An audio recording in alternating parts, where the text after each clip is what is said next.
The Cardassians entered this war under the rather childish delusion that they were going to bombard everyone else's worlds and no one was going to bomb theirs.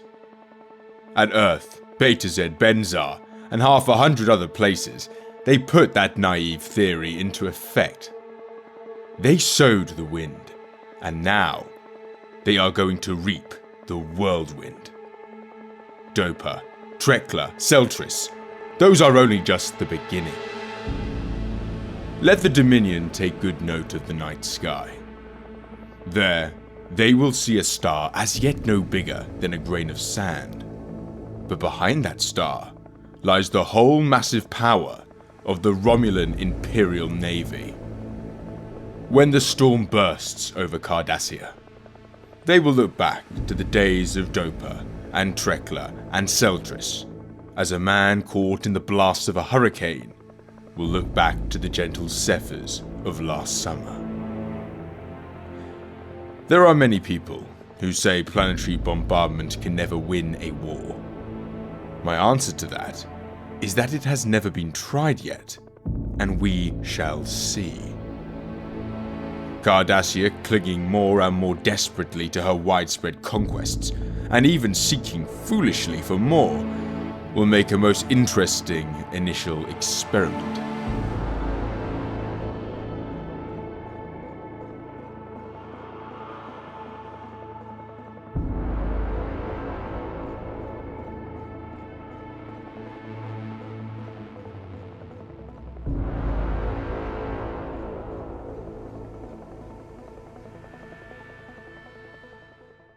When the Romulans joined the war, the Senate and the wider populace did so on the promise of a swift and glorious victory over the Dominion, believing that the hitherto unmatched size, overwhelming firepower, and impenetrable invisibility of their magnificent warbirds would shatter the Dominion and send their Cardassian lackeys fleeing in terror. Yet, in reality, the Dominion proved more than able to rise to the occasion, launching battleships even larger and more powerful than the Doduridex, deploying swarms of attack ships to defuse and defeat Romulan firepower, and employing complex, multi-layered defences to counter the Romulan cloaking device. As a result, by the end of spring 2375, the Romulan frontline fleets were in dire straits, with the 6th and 9th Legions under Admiral Tabak having been devastated during the Battle of the Giants, with the 6th Legion reduced to half strength with all Raptors lost, and the 9th having lost 3 Warbirds of their own in confrontations with the new Dominion battleships. In just one campaign, Tabak had lost an entire third of his force. In just one campaign, he had seen all his fortunes undone. When he departed Romulus, he had done so to adoring crowds, wreathed in laurels, flowers thrown at his feet, the Senate applauding his early victories. Now senators were openly mocking and defaming him, all for a battle he had never even sought. Delta Sigma was a purely political objective, mandated by a Senate which believed its own propaganda. The Imperial fleet had neither the means nor the support to take and hold territory. Our enlightened Federation allies would never allow Cardassia to be carved up in such a way. To believe otherwise was hubris of the highest order. As a result, Tabak would lose overall theatre command in favour of Admiral Zerix, arriving with his Firebird Legion in March 2375. However, Admiral Tabak was not the only one to suffer such misfortune. Admiral Latant, in command of the White Legion, supporting the Allied invasion of Chintoka, had also suffered similar attrition, losing 6 Warbirds in the initial assault, reducing his fleet to half strength. This attrition created significant issues in Imperial High Command. Unlike the Federation, who possessed the industrial and shipbuilding infrastructure to replace these losses, often with more advanced vessels, and the Klingons, who had a large reserve of expendable birds of prey and Katingas to protect their more valuable cruisers, The Romulans were instead confronted by 3 distinct problems, first of which was the long lead time in constructing new Warbirds, as before the war only 6 new Warbirds were launched each year, and while measures were underway to increase these numbers, it would be upward of a year for these to have any meaningful impact. Resultantly, any losses in Warbirds could only be made up by using older reserve vessels, such as the Vamalak and Danius, or even older pre-Warbirds, which confronted Imperial High Command with yet another issue: strategic distance. This was particularly acute for Tabak and his task force, since they were operating in deep space and did not have existing supply lines to fall back on. Even where such supply lines did exist, such as in Federation territory, securing allotments of supplies proved politically complicated, since all fuel stocks were already spoken for by the Federation and Klingon fleets on the front lines. Thus, moving replacements, be they pre-Warbirds or escorts, to the front line proved extremely difficult and time-consuming. This served only to place more strain on the reserve Warbirds with artificial quantum singularity, leading to further conflict between fleet commanders seeking to reconstitute their strength. These quarrels were not confined to the Imperial Navy, with the Imperial Army having suffered similar losses: 4,000 at Delta Sigma 925 and 25,000 casualties on the Chintoka front, their strategic distance from home once again rearing its head, preventing the transport of casualties back to Romulus. The attempt to resolve this, resulting in yet more political complications with the construction and operation of a hospital on the Bajoran moon of Derna, which then prompted a standoff when the Bajorans discovered that the hospital was armed with plasma torpedoes. This scandal and the overall lack of activity by the Romulan fleets, combined with the low tolerance for casualties on the side of the Romulans, led to more division in what was to begin with a fragile alliance, and only served as further ammunition to the anti-war party in the Senate, who believed that this was not Romulus's fight, and their help was seen as unwelcome by their supposed allies.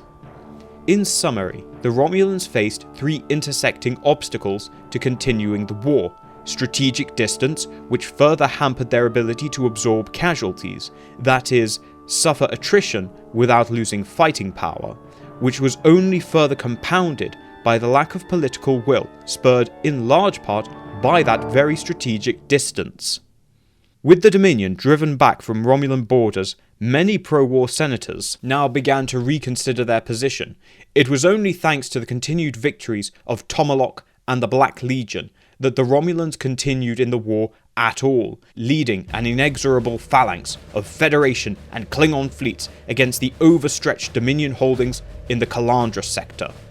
With the Federation's 16th and 8th fleets, the Klingon Daughters of Death and Ice Daggers, as well as the Seabird Legion at his disposal, Tomalok and his allied partners were able to employ a wide variety of stratagems against the Cardassians and Jem'hadar.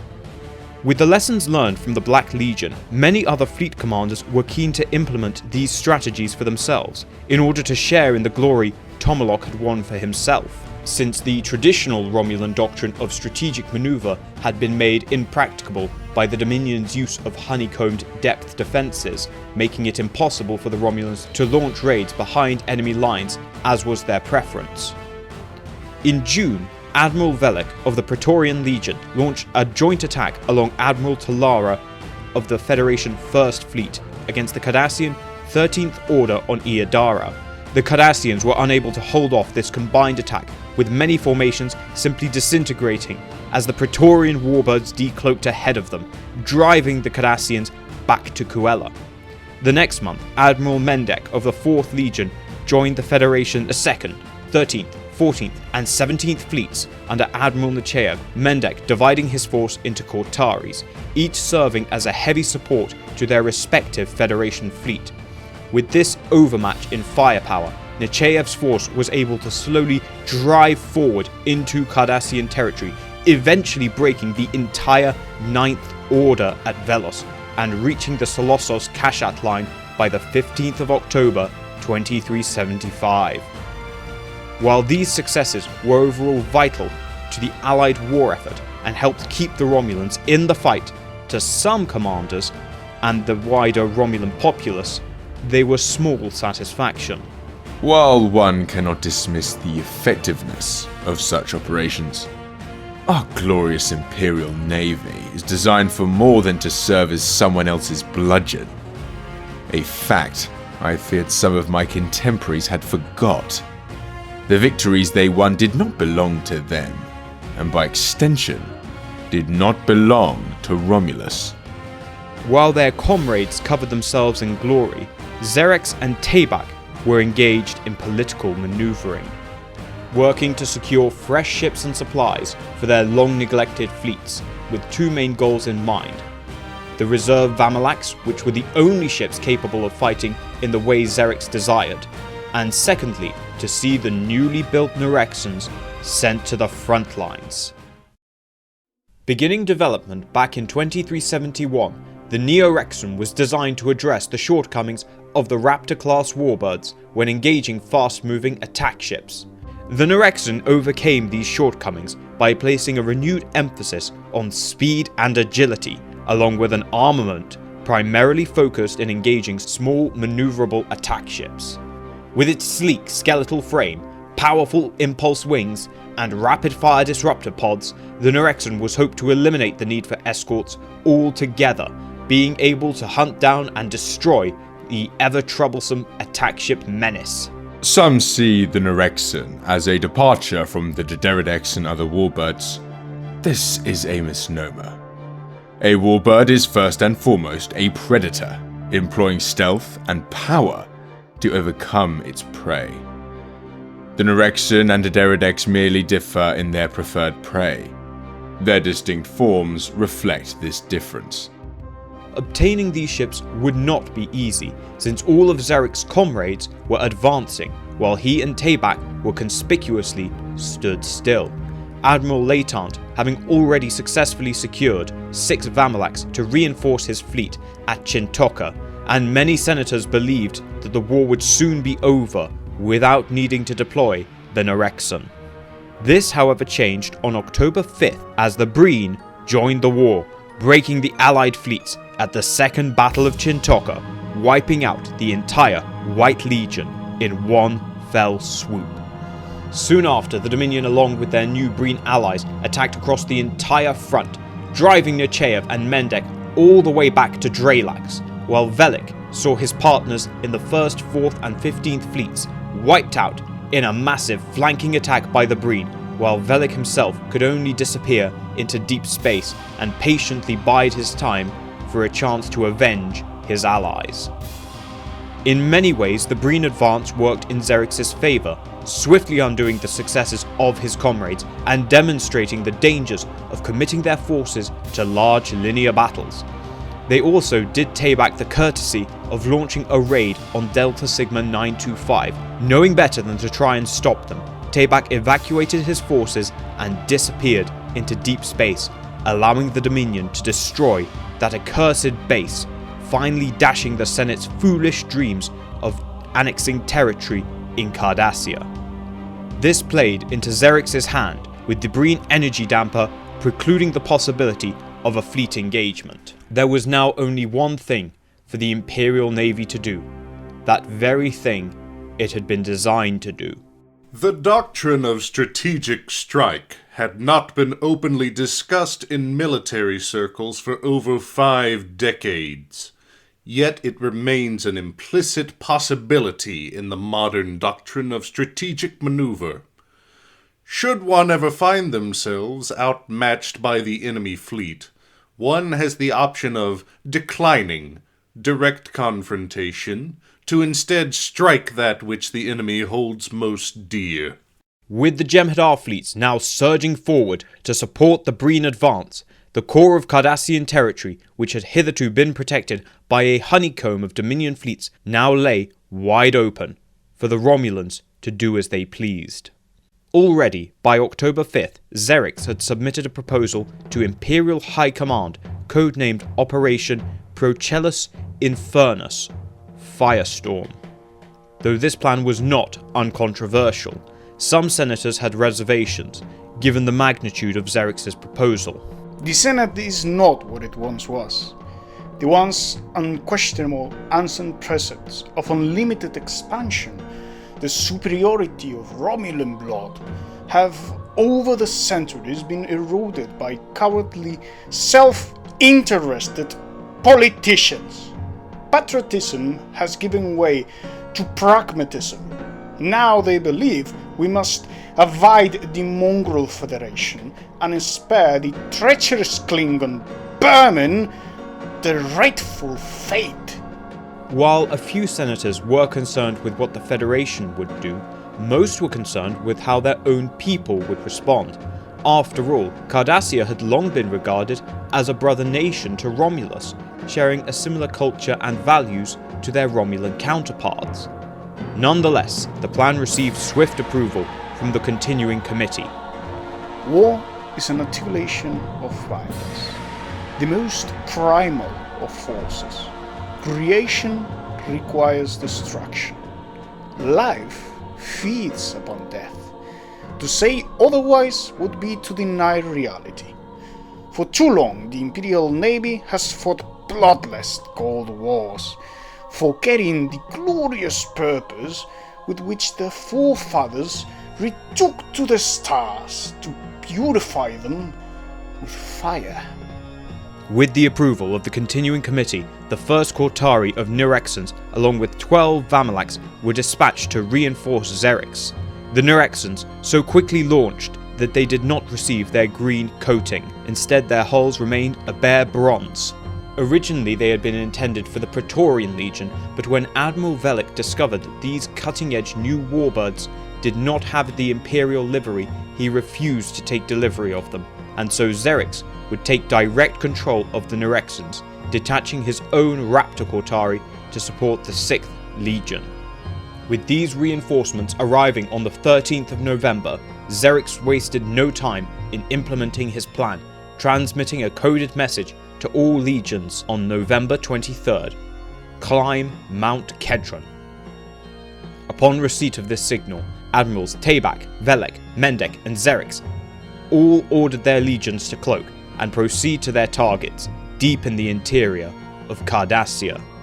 Only then, with radio silence in effect, did the admirals reveal their mission, for not even his allies knew what he was doing.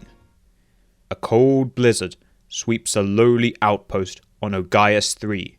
The young Gil Rugal Padar keeps a lonely watch, relegated to a backwater colony of scientists and miners, inconsequential to the wider war going on, left to toil at their thankless mundane work. And on the 28th of November at 21:38, the young Gil observes 4 titanic vessels appear above the outpost. In a flash, he raises the shield and triggers the alarm. Without hesitation, the 10,000 residents rush from their homes to shelter deep underground in the mines. Rugal goes to join them, but after stepping outside, he realizes his folly. I looked up and saw green plasma spraying off the shield like hailstones off a roof. I knew we didn't have long. And when it broke, the ice would melt, and those tunnels would become our tomb.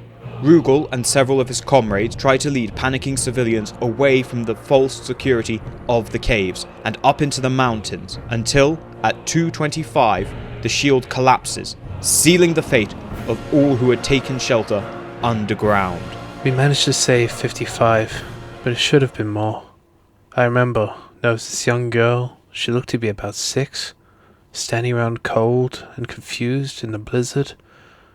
I tried to bring her with us, but her mother appeared out of the white, snatched her up, and ran to the mines. I shouted.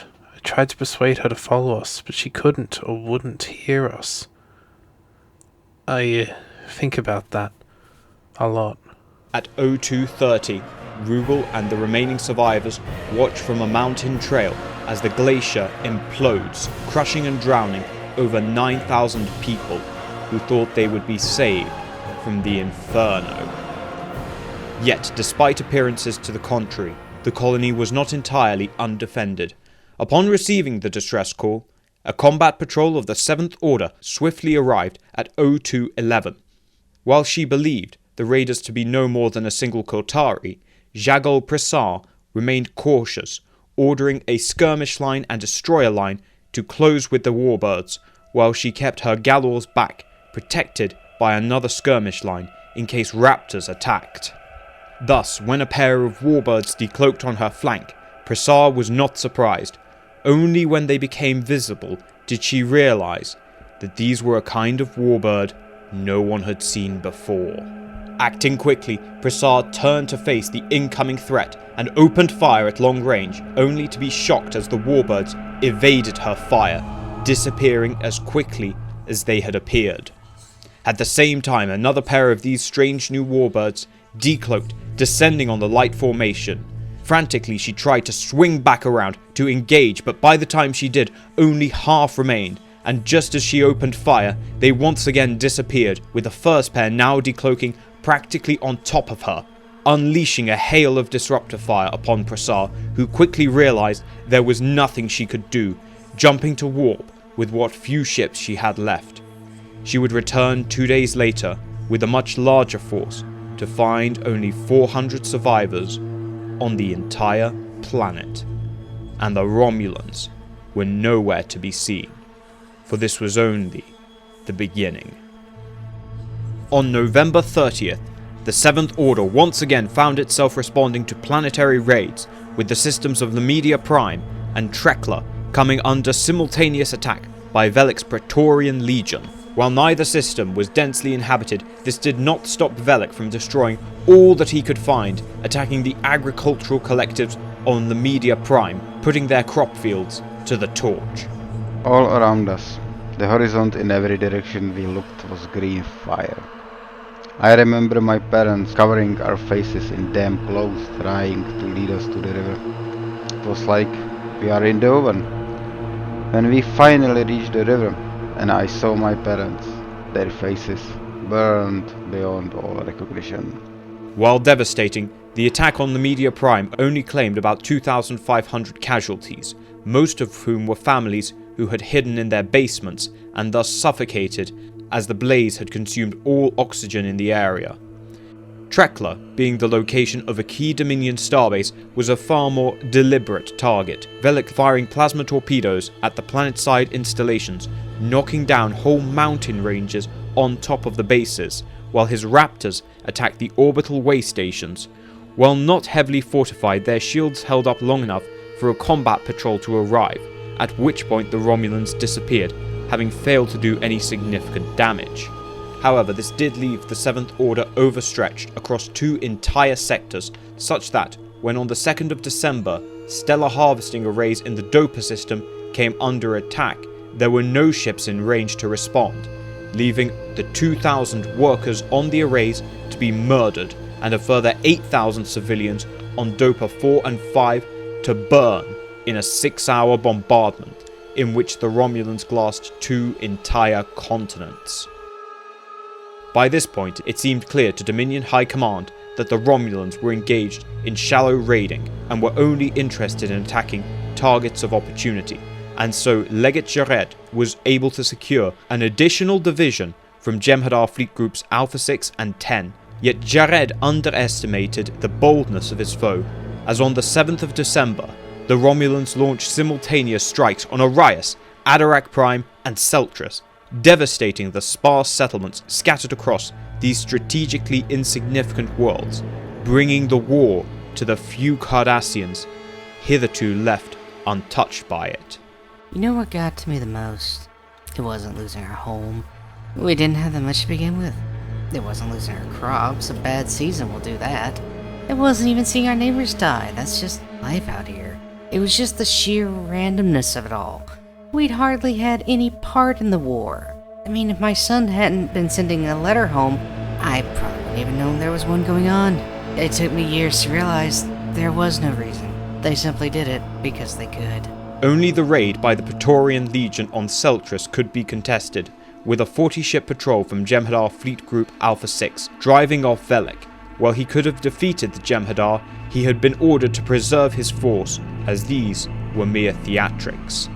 After this new wave of attacks, it became clear to Dominion High Command that the Romulans were cutting a swath straight towards Cardassia Prime, and so the Founder herself authorized the deployment of the 27th Combined Order to the Cora and Sarpedian sectors to stem the Romulan advance. Eager to blood his fanatical elite troops, Vorta Seyarin rapidly deployed his fleet, ready to pounce on the lumbering Romulan legions. Yet Seyarin and the Founder had been played for fools. On the 9th of December, the Romulan 4th Legion under Admiral Mendek appeared above the shipyards of Omekla III. Hidden on the far side of the Badlands, Omekla was one of the few shipyards yet to be hit during the war, with Jem'hadar fleet groups Alpha 6 and 10 having been drawn out of position by Velik's attacks. They could only send a single division, which would take some time to arrive. Seyarin also sent his nearest division, ordering to burn out their warp coils if necessary. When the Dominion reinforcements arrived, Mendek and his legions left without firing a single shot in protest, for they had already accomplished their goal, obliterating 9 facilities and devastating the industrial centers on the planet below. A few hours later, as if to drive home the point, Tabak struck again at Rashat, revealing that the entire advance had merely been a ruse to open up Omekla to attack. The entire 27th Combined Order was recalled to Sarpedian to rearm and refuel, only to have to scramble less than 48 hours later as Zerix and his Firebirds engaged the trailing elements of the fleet over Felton Prime. While the planet itself had been Zerix's main target, he felt an enemy fleet strung out on the march was too good an opportunity to pass up. Not only would he be able to test out his Nirexan Cortaris, but he would also be able to get a measure of this supposedly elite enemy formation. They fought better than most Cardassians, which isn't saying much.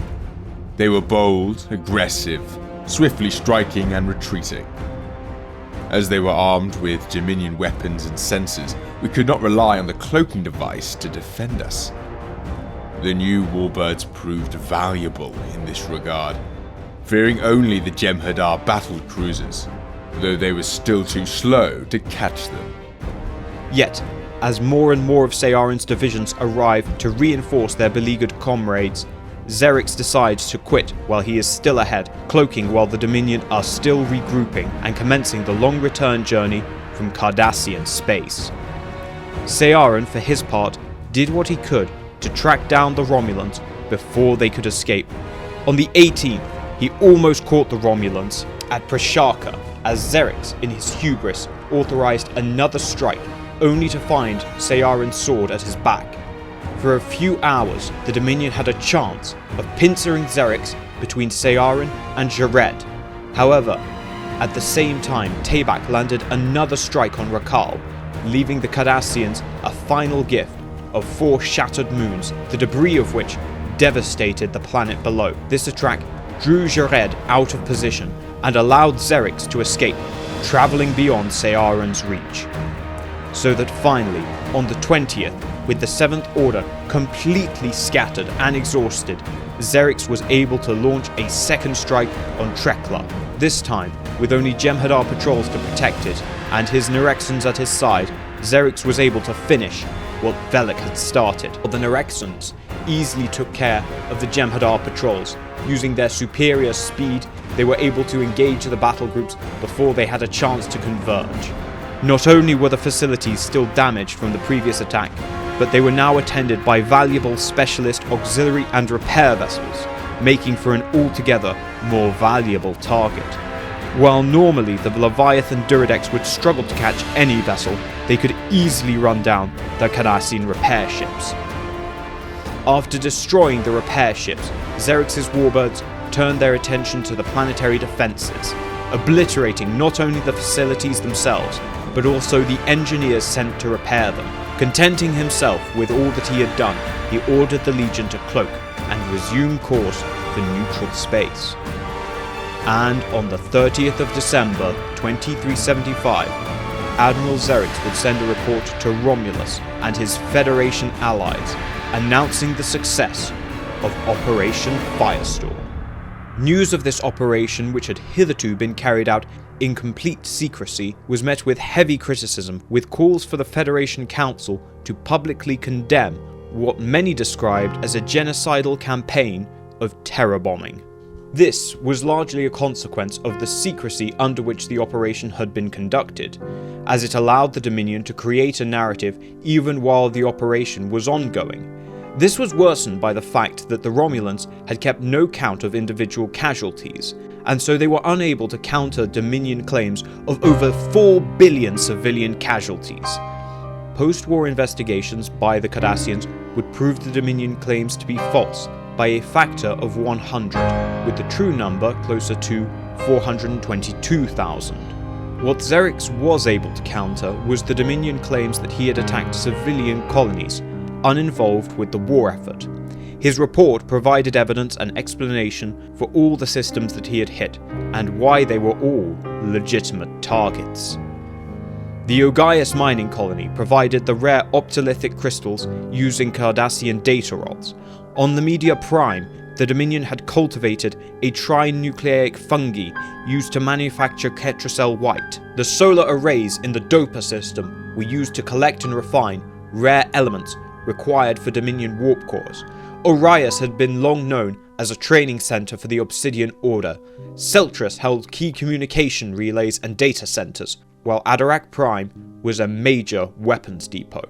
However, these attacks had not been limited to military infrastructure, Zerix attacking the adjacent population centers as well. Zerix argued in his report that a military installation is not merely a collection of structures and stations, but an intersection between the military and civilian worlds, which primarily consists of persons and relationships which enable the civilian populace to support the military machine. If the Dominion can build ships as fast as they are destroyed, then we must prevent their construction in the first instance, not merely by obliterating shipyards, which too can be repaired and rebuilt, rather by eliminating those populations with the requisite knowledge and skills who facilitate such undertakings. While Zerix's raids were controversial, they proved effective, and over the following months, subsequent raids would be launched, paving the way for the Allied invasion of Cardassia. There can be no doubt that Zerix's actions were instrumental in bringing the war to an altogether swifter end and likely saving millions of lives, though at a price of thousands of innocent lives. I can't say I remember the heat, the choking fumes, nor the glowing green sky all that well. It's like a fading nightmare. But I'll never forget the screams, carried on the roaring wind, a black melody of men, women, and children burning, whirling all around me like tormented spirits. I'll never forget them. And every night their screams haunt my dreams.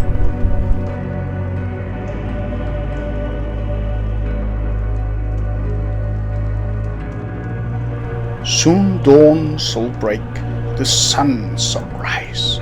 A new world is born, the smoke clears the skies. The survivors shall walk into the light, gladdened by its sight. A new age is born as the Raptors take flight.